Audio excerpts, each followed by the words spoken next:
What's good, guys? Listen back here again with another chapter review of One Piece 934, Hyogoro of the Flowers. Let's jump right into it. So anyway, basically, we kick off with the Big Mom Pirates, and they have gathered together. They finally got their stuff together. With that Big Mom, obviously, they've washed up on the shore, and Perospero has Big Mom's Viv record, and he's saying that she's still alive. She's not being captured. She's not in.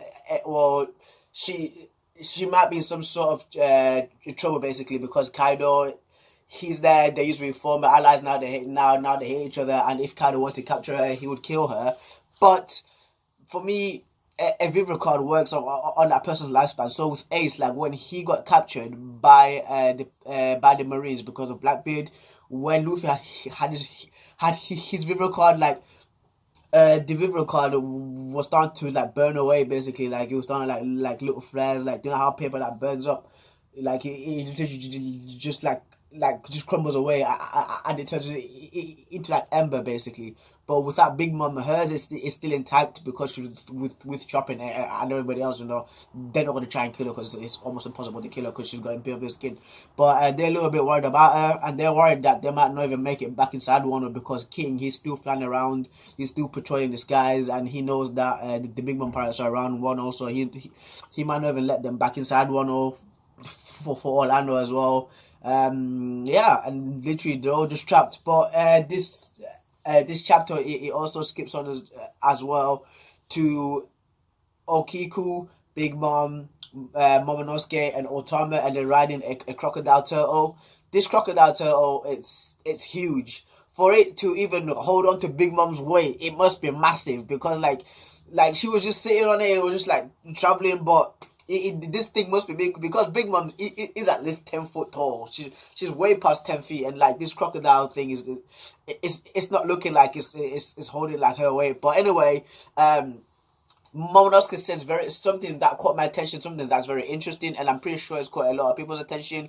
He shouts "snatch" really hard when he's swinging down on his training sword, and Okiku is like, "Where'd you learn that word from?" Like, and then he explains. And then he explains to Okiku, he's like, I learned it from Zoro because Zoro he said shout this word whenever you're feeling tired, like in battle, when you're in dire straits or when you're about to lose all your energy, just shout snatch. But Okiku's like, do not say that word because it's a very taboo word, it's a very bad word. Guys, people, reviewers, the One Piece community has been saying that obviously Wano is going to be Zoro's arc because of how samurais are. There's a lot of samurais. Wano's based in feudal Japan. It's based on the old times in Japan, and this is starting the seedings basically because how would Zoro just know the word snatch? You know, like unless if somebody like Ryuma or like another person left Wano, you know, and actually like taught it that to Zoro's old master. But for me, I think that it's going to have to be one of Zoro's like family members, either his brother, sister, mother, or father basically, and they came from Wano and they taught Zoro that word because like we've not seen Zoro's like backstory out like to a T. Like we've not seen it, like we've probably seen like for like episodes, you know, not like for Nami, Sanji, Robin, you know, even with Chopper as well, like they've not, well, Zoro's backstory has not been fleshed out that much, you know, because all we see is just Kuina and his master, you know. And for me, this is just another seeding for saying that one is going to be a very important backstory for Zoro. I think he might find out a little about his past, a little about his family as well, and we'll see more of the backstory.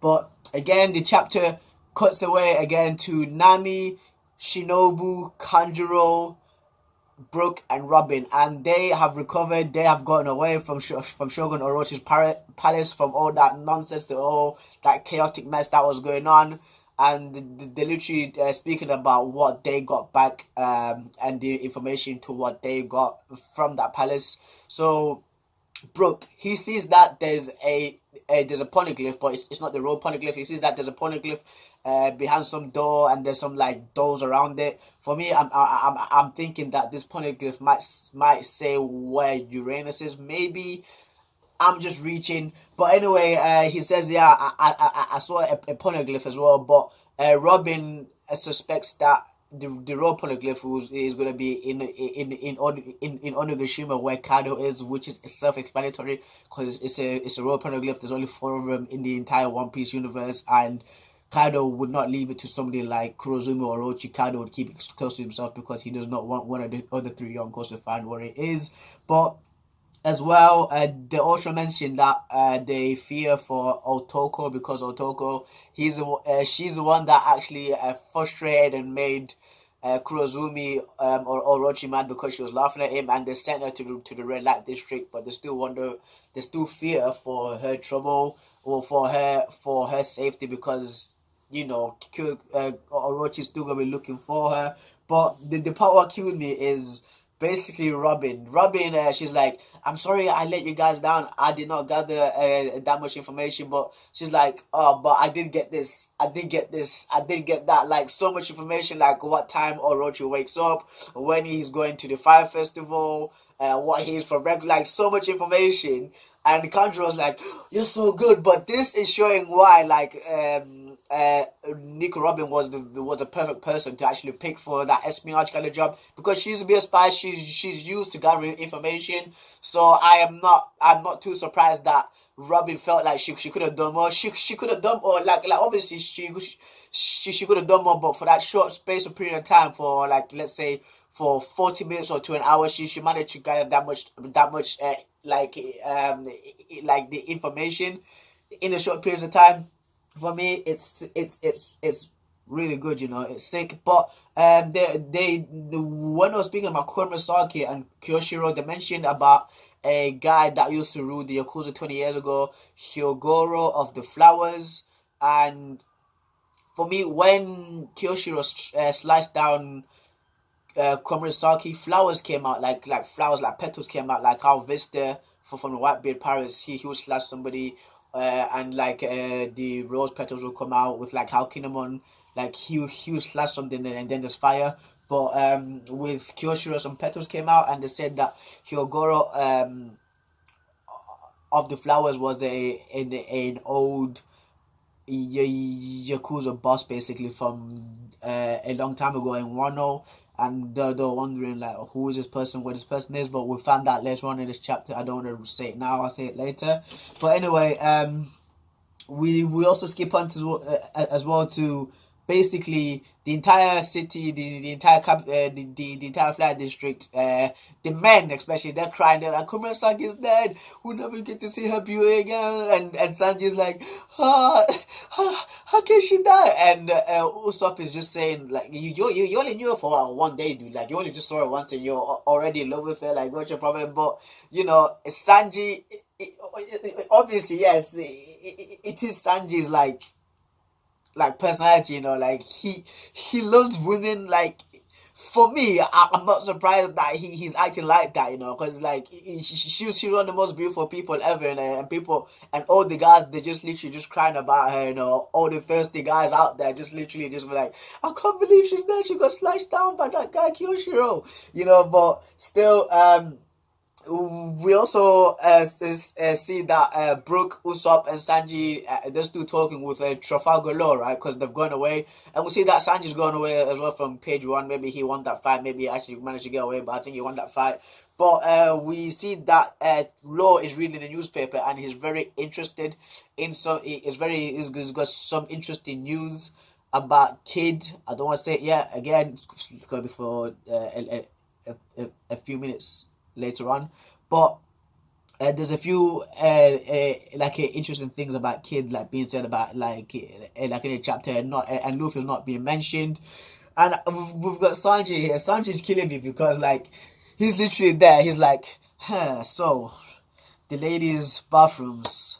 How can I spy on them? Because like he's gonna use his race to actually spy like on the ladies now. And the power accused about Sanji is like he says what he means first, like basically with the race, he's like, so I can spy on like the ladies' bathrooms. Oh, I mean, I'm gonna help my friends, you know, but he actually wants to spy on the ladies' bathrooms, and you see him, he's tossing that kind of stuff up and down because now he's got this stealth and he's got the ability to sneak around, and he's literally tossing up that little canister around. But he literally cuts there, and then we'll skip on to Luffy, inside the Udon man in prison.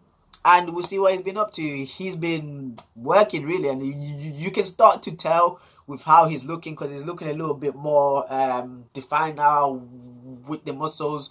Usually Luffy will be like skinny, he'll be drawn like really slender, but now he's starting to be more defined, and it's actually you can see that he's really training like inside the prison.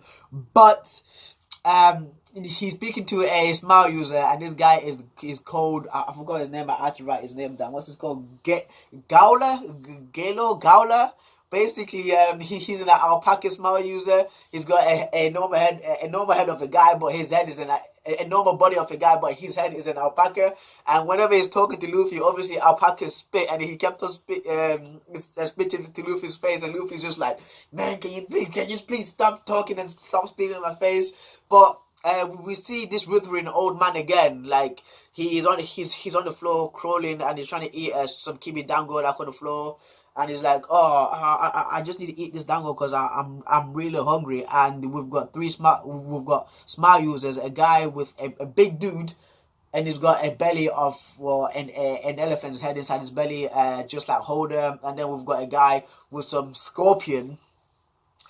a scorpion smile user, and a lot of people are thinking that Queen is an ancient Asian scorpion user, an ancient devil scorpion user, but we've got a scorpion smile user here. He's got like 6 legs, and he's got like a scorpion's tail that coming like outside of his head.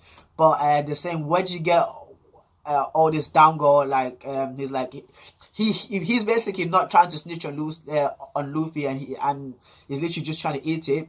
These people, and Luffy sees that these guys are bullying Hyogoro of the Flowers. Basically, this old man is Hyogoro of the Flowers, guys. He is the old Yakuza boss, and he's a very important character. I think this dude is either Kyoshiro's grandfather or Kyoshiro's father, because I think that Kyoshiro inherited that Yakuza clan from him. But anyway, yeah, Luffy sees that that Hyogoro of the Flowers is getting bullied, and he goes and literally punches one of the guys just to stop him from bullying Hyogoro. And while this commotion is all happening on the outside, Queen is pulling up.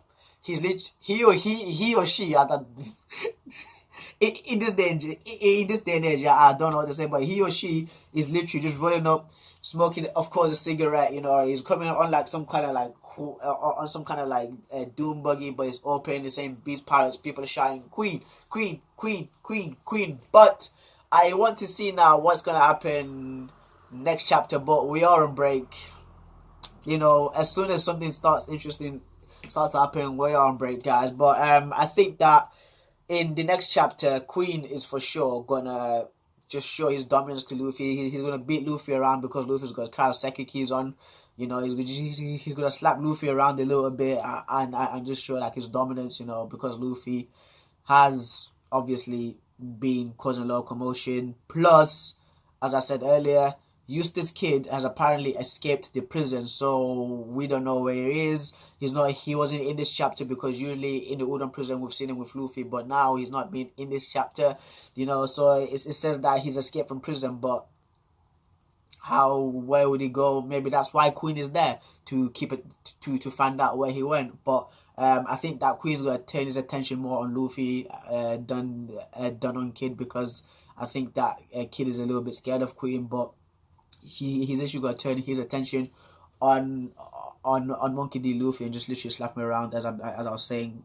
But guys, this episode was really solid. There was a lot of information thrown inside this episode. There's a lot of seedings being put on, in my opinion, with Zoro and Hyogoro of the Flowers, plus with the poneglyphs as well.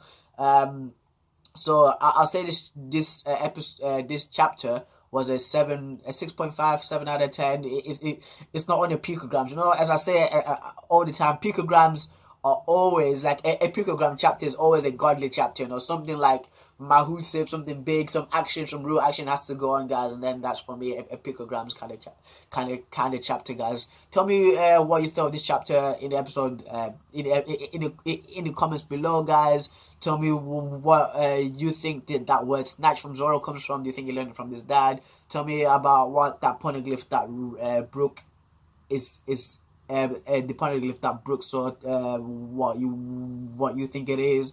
Tell me where Eustace Kid is, guys. Come up with some theories. Yeah, Preston signing out. Peace.